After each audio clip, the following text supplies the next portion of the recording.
कुछ दिन पहले बीजेपी के लोग प्रेस कॉन्फ्रेंस करते हैं, उनसे कोई एफिडेविट नहीं मांगा, उन्हीं का डेटा है, उन्हीं के आंकड़े हैं, मुझसे രാഹുൽ ഗാന്ധി ചോദിച്ച ഒറ്റ ചോദ്യത്തിന് മറുപടിയില്ലാതെ പത്രസമ്മേളനം അവസാനിപ്പിച്ചു തെരഞ്ഞെടുപ്പ് കമ്മീഷണർ. തെരഞ്ഞെടുപ്പ് കമ്മീഷൻ നിഷ്പക്ഷമാണ് എന്നാണ് തെരഞ്ഞെടുപ്പ് കമ്മീഷൻ അവകാശപ്പെടുന്നത്. വോട്ട് അട്ടിമറി ആരോപിച്ച രാഹുൽ ഗാന്ധിയോട് തെളിവ് ഹാജരാക്കാൻ പറഞ്ഞ തെരഞ്ഞെടുപ്പ് കമ്മീഷൻ 6 മണ്ഡലങ്ങളിൽ വോട്ട് അട്ടിമറി നടത്തിയെന്ന് പറഞ്ഞ BJP നേതാവിനോട് എന്തുകൊണ്ട് തെളിവ് ഹാജരാക്കാൻ ആവശ്യപ്പെട്ടില്ല എന്നുള്ള ചോദ്യം തെരഞ്ഞെടുപ്പ് കമ്മീഷനെയും BJPയെയും സമ്മർദ്ദത്തിലാക്കിയിരിക്കുന്നു. चुनाव आयोग के लिए न तो कोई विपक्ष है न तो कोई पक्ष है, सब समकक्ष हैं। कुछ दिन पहले बीजेपी के लोग प्रेस कॉन्फ्रेंस करते हैं, उनसे कोई एफिडेविट नहीं मांगा, उन्हीं का डेटा है, उन्हीं के आंकड़े हैं, मुझसे एफिडेविट मांग रहे हैं. ഒരേ വ്യക്തി പല സ്ഥലങ്ങളിലും വോട്ടർ പട്ടികയിൽ പേര് രജിസ്റ്റർ ചെയ്തിട്ടുണ്ടെങ്കിൽ അയാൾ ഒരു തവണ മാത്രമേ വോട്ട് ചെയ്യൂ എന്നാണ് തെരഞ്ഞെടുപ്പ് കമ്മീഷൻ അവകാശപ്പെട്ടത്.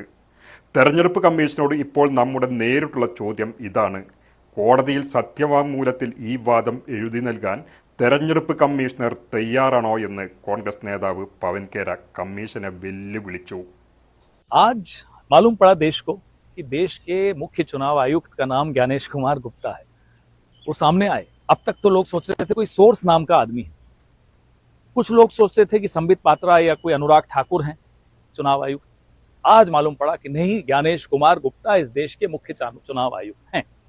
लेकिन जब उन्होंने मुंह खोला तो स्क्रिप्ट वही अनुराग ठाकुर, सोर्स और संबित पात्रा वाली थी, बीजेपी की थी.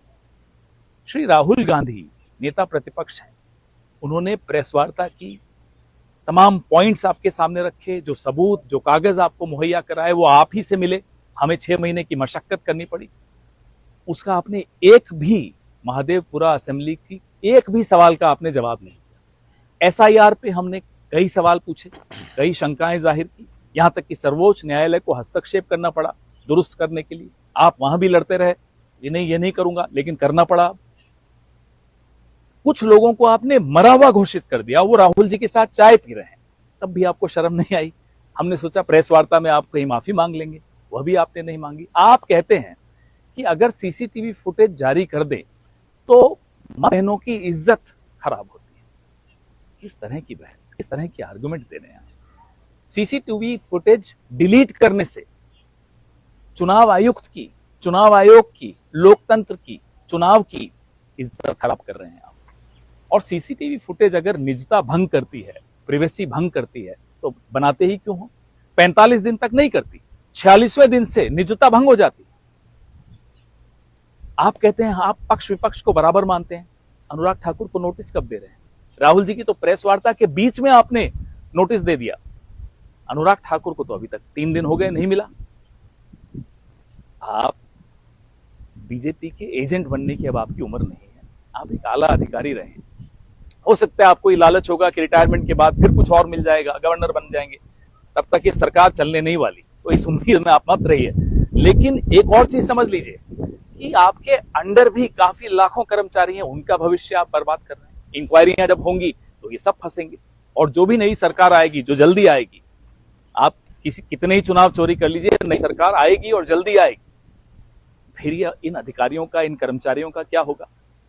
इसलिए फिर से आपसे आग्रह है, अपनी जिम्मेदारी समझिए. हम नहीं किसी वोटर के कंधे पर बंदूक रख के दाग रहे हैं आपकी तरफ. उल्टा नरेंद्र मोदी आपके नाजुक कंधों पर बंदूक रख के दाग रहे हैं, लोकतंत्र की हत्या कर रहे हैं. आप इस हत्या में शामिल मत होइए. ज्ञानेश कुमार गुप्ता जी, आपसे यह आग्रह है. एक सस्ती टीवी सीरियल के स्क्रिप्ट को पढ़ते हुए प्रेस कॉन्फ्रेंसेस नहीं होती. ठोस प्रेस कॉन्फ्रेंस सवालों के ठोस जवाब से होती है. जय हिंद.